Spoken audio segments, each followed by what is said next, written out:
Here's what you need: established fruit fly culture, empty cups, lids. I use the waffle lid with the insect fabric, your media, wood excelsior, measuring cups, specifically tablespoon and 1/3 cup, something to stir with, and something to heat water in. While this is going on, I have the kettle heating the water. We're going to measure out 3 tablespoons of media. For this, we're using Repashy Superfly. The amount of media may change depending on use and type of media. For instance, if you need a culture to last longer, you may end up using more media. With the water heated, you'll measure out 1/3 cup of hot water and mix it in really well. Add a little more water and or media as needed to get desired consistency. You'll develop a preference here as you make more cultures.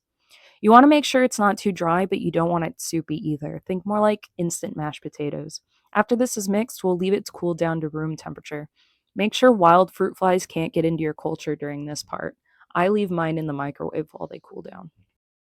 One eternity later. Once cooled, add your excelsior. This part is non-specific on amount, as you're just giving them surface area to climb on. My amount is usually decided on how much I want to fight with it. You want to tap the culture on the counter before opening the lid. This will cause them to fall from the top, which gives you a little more control when pouring. Here we'll add about 20 to 30 flies minimum, or more if you want it to produce faster. But remember, the more you add, the quicker the media depletes, which means your culture lasts less time. Some may escape while pouring.